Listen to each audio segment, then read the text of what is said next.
Hello student. तो आज हम करने वाले हैं क्वेश्चन पार्ट 10 मानव नेत्र और रंग बिरंगा संसार। देखिए, इसका पहला क्वेश्चन है, मानव नेत्र में किसी वस्तु का प्रतिबिंब कहाँ बनता है। तो वस्तु के प्रतिबिंब की अगर बात करें तो वो बनता है दृष्टि पटल पर। अच्छा, आपको यहाँ पर दृष्टि पटल की जगह रेटिना भी आंसर मिल सकता है। अगला क्वेश्चन देखते हैं। क्वेश्चन नंबर 2, नेत्र की लेंस की फोकस दूरी किसके द्वारा समायोजित की जाती है। तो फोकस दूरी की अगर बात करें तो ये निर्भर करती है किस पर, लेंस पर। ये डिपेंडेबल भी है किस पर, कि लेंस की वक्रता बढ़ रही है या फिर लेंस की वक्रता घट रही है। और लेंस को कौन पकड़े हुए होता है, पक्षमापी पेशियाँ। तो इसका आंसर क्या आ जाएगा, पक्षमापी पेशियाँ आ जाएगी। दूसरा, अगर आप यहाँ पर दूसरा ऑप्शन में देखो परितारिका, तो परितारिका किसको नियंत्रित करती है, पुतली के आकार को नियंत्रित करती है। लेकिन यहाँ पर आंसर अभी क्या है, पक्षमापी पेशियाँ। अंतिम पंक्ति में बैठे किसी विद्यार्थी को श्याम पट्ट पढ़ने में कठिनाई होती है, यह विद्यार्थी किस दृष्टि दोष से पीड़ित है। तो देखिए, व्यक्ति जो है वो अंतिम पंक्ति में बैठा है, तो अंतिम पंक्ति में बैठा है तो वो दूर बैठा हुआ है, तो उसे दूर से दिखाई नहीं दे रहा। और जब दूर से नहीं दिखाई में देता है तो कौन सा रोग होता है, निकट दृष्टि दोष होता है। तो आंसर क्या आ जाएगा, 2 आ जाएगा। अगला क्वेश्चन नंबर 4 है, मानव नेत्र में निकटतम बिंदु क्या है। तो निकटतम बिंदु क्या होता है, 25 सेंटीमीटर। और दूरतम बिंदु क्या होता है, इनफाइनाइट हो जाएगा, मतलब अनंत। जरा दूर दृष्टि की अगर हम बात करें तो कौन सा लेंस काम में लिया जाता है, द्विफोक्सी लेंस काम में लिया जाता है। किसमें, जरा दूर दृष्टि को। मानव नेत्र की अगर हम बात करें तो मानव नेत्र को पुतली के आकार को, देखिए हम अभी अभी पढ़ रहे थे, मानव नेत्र का पुतली कौन नियंत्रित करता है, परितारिका नियंत्रित करती है। आगे देखते हैं अगला क्वेश्चन हमारा। क्वेश्चन नंबर 7 है कि मानव नेत्र के रेटिना पर बनने वाला प्रतिबिंब कैसा होता है। तो मानव नेत्र के रेटिना पर जो प्रतिबिंब बनता है वो वास्तविक, उल्टा तथा छोटा बनता है। अगला क्वेश्चन है, मानव नेत्र की सामान्य दृष्टि के लिए दूरस्थ तथा निकटतम बिंदु की क्या होते हैं। तो अगर हम दूरस्थ बिंदु की बात करें तो दूरस्थ बिंदु जो होता है वो अनंत होता है। और अगर निकट बिंदु की बात करें तो निकट बिंदु जो होता है वो कितना होता है, 25 सेंटीमीटर होता है। आगे देखते हैं, निकट दृष्टि दोष तथा दूर दृष्टि दोष दोष के लिए किस प्रकार का लेंस का उपयोग किया जाता है। तो अगर हम निकट दृष्टि दोष की बात करें, किसकी बात करें, दो हो गए हमारे पास, एक है निकट दृष्टि दोष और एक है हमारे पास दूर दृष्टि दोष। तो हम निकट दृष्टि दोष की अगर बात करें तो निकट दृष्टि दोष में कौन सा लेंस काम में लेते हैं, अवतल लेंस काम में लेते हैं। और दूर दृष्टि दोष की अगर हम बात करें तो दूर दृष्टि दोष में हम कौन सा लेंस काम में लेते हैं, उत्तल लेंस काम में लेते हैं। ठीक है, निकट दृष्टि दोष में कौन सा आ जाएगा, अवतल। दूर दृष्टि दोष में कौन सा आ जाएगा, उत्तल लेंस काम में आ जाएगा। अगला क्वेश्चन देखते हैं, क्वेश्चन नंबर 10, मानव नेत्र की पारदर्शी पतली झिल्ली जिससे होकर नेत्र में प्रकाश प्रवेश करता है। तो नेत्र में अगर प्रकाश की बात करें तो सबसे पहले जो हमारा सबसे बाह्य भाग जो बिल्कुल पतली झिल्ली होती है वो कौन सा होता है, कॉर्निया होता है। कौन सा होता है, कॉर्निया। तो जो प्रवेश करता है वो किससे करता है, कॉर्निया से प्रवेश करता है। अच्छा, यहाँ पर अगर हम ध्यान दें तो कॉर्निया ही ऐसा भाग है जो नेत्रदान में दान में दिया जाता है। और अगर हम दान करने की बात करें तो इसको 6 से 12 घंटे के अंदर क्या कर दिया जाता है, दान कर दिया जाता है। तो अगर आप यहाँ पर देखोगे तो यहाँ पर 3 क्वेश्चन है, मानव नेत्र में पारदर्शी पतली झिल्ली से होकर कौन सा भाग है, वो कॉर्निया है। नेत्रदान में कौन सा भाग, कॉर्निया दिया जाता है। कितने मृत्यु के कितनी देर पश्चात, 6 से 12 घंटे के पश्चात वो आपको कॉर्निया दान करना होता है। अगला क्वेश्चन है, आंख में प्रवेश करने वाले प्रकाश की मात्रा को कौन नियंत्रित करता है। तो आंख में प्रवेश करने वाले प्रकाश की मात्रा की अगर हम बात करें तो कौन नियंत्रित करता है, पुतली नियंत्रित करती है। और अभी हमने पढ़ा था पुतली के आकार को कौन नियंत्रित करती है, परितारिका नियंत्रित करती है। पुतली का आकार कौन नियंत्रित करती है, परितारिका नियंत्रित करती है। अगला क्वेश्चन है हमारा, तारे क्यों टिमटिमाते हैं। तो देखते हैं क्वेश्चन को, तारे क्यों टिमटिमाते हैं। देखिए आगे,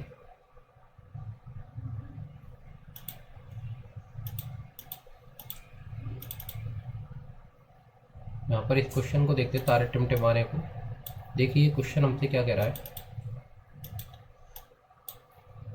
इसको थोड़ा सही कर लेते हैं हम।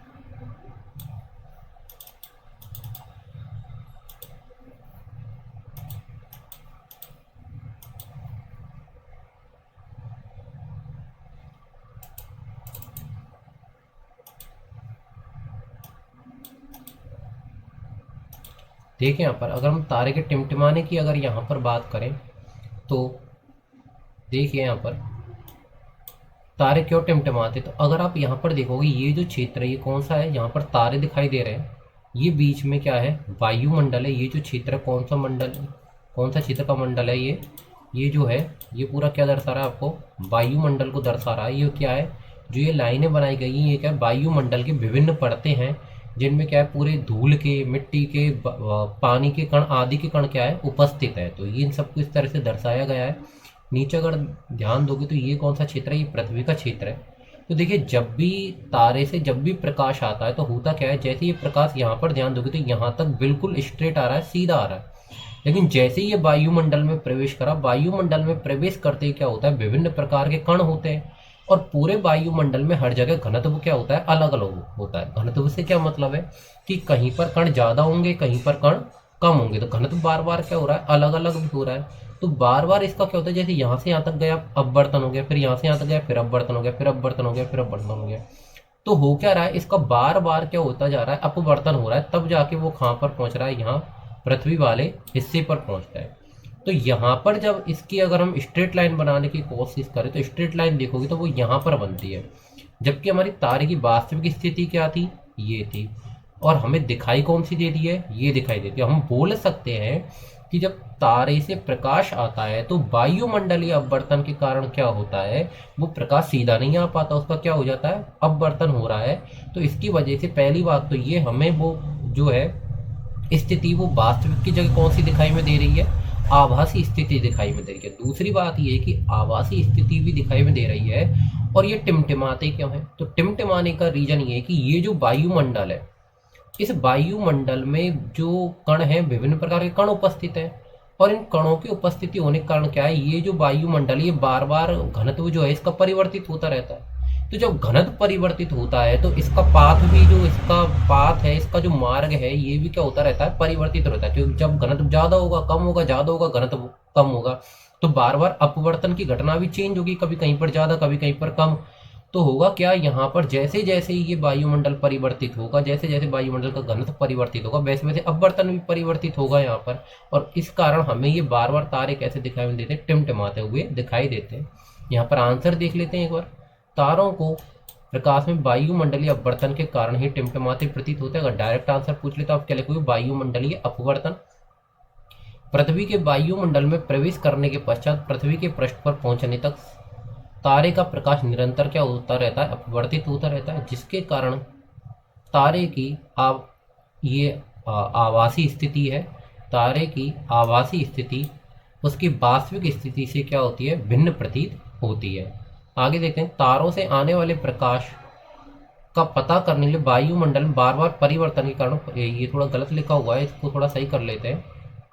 होता क्या है, तारों से आने वाली प्रकाश जो है उसका क्या होता है, बार बार ये जो घनत्व जो है वायुमंडल में, जो घनत्व वायुमंडल के कणों का जो घनत्व है, हम बोल सकते हैं वायुमंडल घनत्व, वो बार बार परिवर्तित होता है और उसके कारण क्या हो रहा है, प्रकाश भी क्या हो रहा है, परिवर्तित होता रहता है, जिसके कारण उसकी जो आभासी स्थिति है वो क्या होती रहती है, विचलित होती रहती है। इसलिए हमें तारे कैसे दिखाई में दे रहे हैं, टिमटिमाते दिखाई में देते हैं। अगला क्वेश्चन देखते हैं हमारा, अगला क्वेश्चन क्या है, अगला क्वेश्चन है हमारा सूर्य उदय तथा सूर्य अस्त, मतलब जो सूर्य है वो 2 मिनट पहले उगता है और सूर्य 2 मिनट बाद तक, सूर्य अस्त के 2 मिनट बाद तक दिखता है। सूर्य उदय के 2 मिनट पहले दिख जाता है और सूर्य अस्त के 2 मिनट बाद तक दिखता है। तो इसका कारण क्या है, तो इसका कारण जानने की कोशिश करते हैं। देखिए यहाँ पर अगर आप इसको ध्यान से देखोगे, देखिए यहाँ पर समझने की हम कोशिश करते हैं इसको। देखिए ये क्या है, हमारी पृथ्वी है, यहाँ से हम क्या कर रहे हैं, सूरज को देख रहे हैं, सूर्य को देख रहे हैं। तो ये क्या है, सूर्य की वास्तविक स्थिति है, ये क्या है, सूर्य की वास्तविक स्थिति है। तो देखो सूर्य से जब प्रकाश की किरणें आती हैं, सूर्य से जब प्रकाश की किरणें आती है और आकर जैसी वायुमंडल में प्रवेश करती है, तो वायुमंडल में प्रवेश करते ही इसका क्या हो जाता है, अपवर्तन हो जाता है। इसका भी आंसर क्या हो जाएगा, वायुमंडलीय अपवर्तन हो जाएगा। तो जैसे ही ये वायुमंडल में इसका प्रकाश प्रवेश करा, इसका क्या हो गया, अपवर्तन हो गया। तो अपवर्तन के कारण अगर आप यहाँ पर देखोगे, जैसे अपवर्तन हुआ और हमने इसकी स्ट्रेट लाइन खींची तो वो कहाँ पर आई, यहाँ पर आई।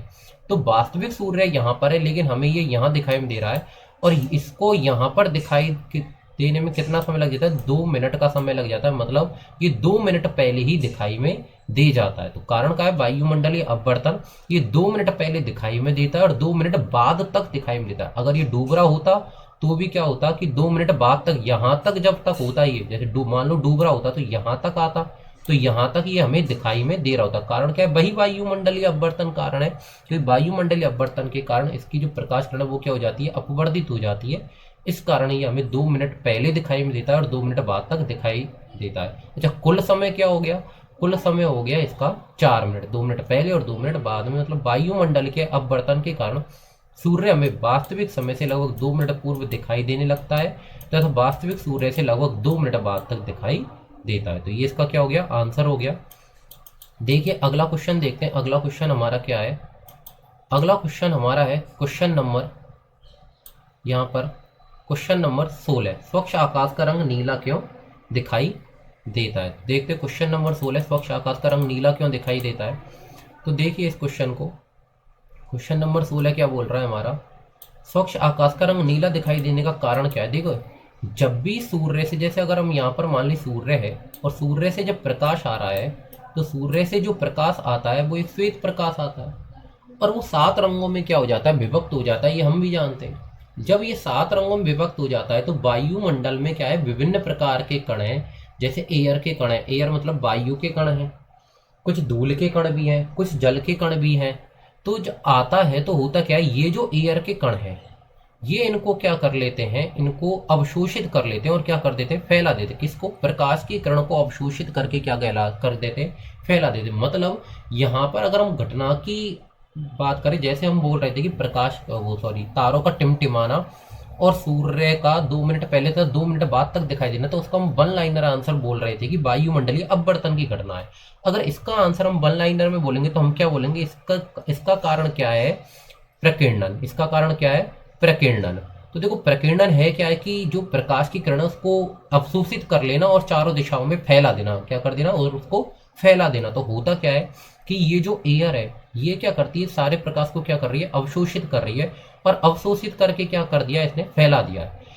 अंतर क्या है कि यहाँ पर जो ये ब्लू कलर है, ब्लू कलर की अगर आप ध्यान दोगे तो ब्लू कलर की जो है तरंग दैर्ध्य होती है कम, और तरंग दैर्ध्य कम होने के कारण इसका क्या हो जाता है, प्रकीर्णन ज्यादा हो जाता है। 2 पॉइंट याद रखना, क्या बोल सकते हैं कि देखिए जो नीला रंग होता है इसकी तरंग दैर्ध्य क्या होती है, कम होती है, और तरंग दैर्ध्य कम होने के कारण क्या हो जाता है, नीला रंग का जो है ज्यादा प्रकीर्णन हो जाता है। और जब नीला रंग का ज्यादा प्रकीर्णन हो जाता है तो आसमान में चारों तरफ कैसा दिखाई देता है, नीला दिखाई देता है। और फिर नीला प्रकाश ही हमारे नेत्रों में प्रवेश करता है और फिर हमें आसमान कैसा दिखाई में देगा, नीला दिखाई में देगा। देखिए अगला क्वेश्चन देखते हैं। अगला क्वेश्चन क्या है हमारा, अगला क्वेश्चन है हमारा, स्वच्छ आकाश का रंग नीला क्यों दिखाई में देता है। ये हो गया, जब कोई वस्तु प्रकाश के सभी रंगों को अवशोषित कर लेती है तो वह वस्तु हमें कैसी दिखाई देगी, कैसी दिखाई देगी, वह वस्तु हमें कैसी दिखाई में देगी, वह वस्तु हमें श्वेत दिखाई में देगी। कैसी दिखाई में देगी, श्वेत दिखाई में देगी, क्योंकि जो सारे रंगों को अवशोषित कर लिया तो एक ही रंग है, कौन सा, श्वेत रंग दिखाई में देगा। क्यों दिखाई में देगा, सारे रंगों को अवशोषित कर ले तो उसका क्या नहीं होता, वर्ण विक्षेपण नहीं हो पाता, वो हम आगे सीखेंगे अभी। क्वेश्चन नंबर 18 है, किसी अंतरिक्ष यात्री को आकाश काला क्यों प्रतीत होता है। तो काला प्रतीत होने का कारण क्या है, देखो जो भी घटनाएं हो रही थी वो किसके कारण होती, वायुमंडलीय अपवर्तन के कारण। जब वायुमंडल ही नहीं है, अंतरिक्ष यात्री मतलब अंतरिक्ष और आकाश के बीच में क्या क्या नहीं है, वायुमंडल नहीं है। और जब तक वायुमंडल ही नहीं है, वायुमंडल, जब वायुमंडल ही नहीं है तो अपवर्तन भी नहीं होगा, और जब अपवर्तन नहीं होगा तो आकाश से हमें अंतरिक्ष यात्री को आकाश कैसा दिखाई में देगा, काला प्रतीत होगा। अगला क्वेश्चन है क्वेश्चन नंबर 19, नेत्र की समंजन क्षमता से क्या अभिप्राय। तो नेत्र की समंजन क्षमता की अगर हम बात करें तो जो फोकस दूरी होती है, फोकस दूरी हम जानते हैं किससे प्रदर्शित करते हैं, स्मॉल f से प्रदर्शित करते हैं फोकस दूरी को। तो हम यहाँ पर लिख सकते हैं नेत्र की समंजन क्षमता को हम क्या लिख सकते हैं, यहाँ पर नीचे लिख देते हैं, फोकस दूरी को समायोजित करने की क्षमता, फोकस दूरी को समायोजित करने की क्षमता क्या कहलाती है, नेत्र की समंजन क्षमता कहलाती है। अगला क्वेश्चन है, इंद्रधनुष बनने की प्रक्रिया को समझाइए। तो चलिए अगला क्वेश्चन देखते हैं, इंद्रधनुष बनने की प्रक्रिया। देखिए यहाँ पर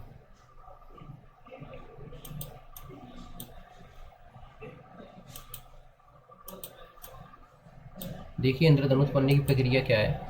देखिए इंद्रधनुष बनने की प्रक्रिया में होता क्या है, जैसे मान लीजिए बारिश हुई, तो बारिश होने के बाद क्या होता है कि जो हमारा वातावरण है, जो वायुमंडल है, उसमें क्या हो जाती है, छोटी छोटी बूंदे रह जाते हैं। क्या हो रहा है कि हमारा जो जैसे बारिश हुई, तो बारिश होने पर क्या हो रहा है, हमारा जो वायुमंडल है उसमें क्या रह जाती है, छोटी छोटी बूंदे रह जाती है।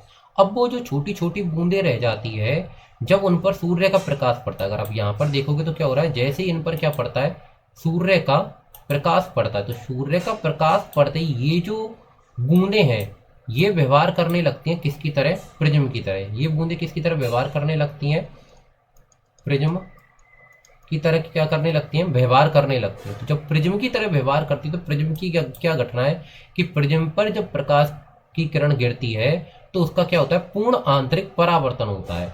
तो यहाँ पर होता क्या है, जब ये प्रकाश जो ये पानी की बूंदें हैं ये प्रिज्म की तरह व्यवहार करती है, तो होता क्या है कि यहाँ पर अगर आप ध्यान से देखो तो होता क्या है कि ये प्रकाश की जो किरण है सीधी आएगी और आने के बाद यहाँ पर ये क्या हो जाती है, इस तरह से देखोगे तो ये क्या हो रही है, यहाँ पर विक्षेपित हो जाती है। आने के बाद क्या हो जाती है, विक्षेपित हो जाती है। विक्षेपित मतलब 7 रंगों में विभक्त हो जाती है।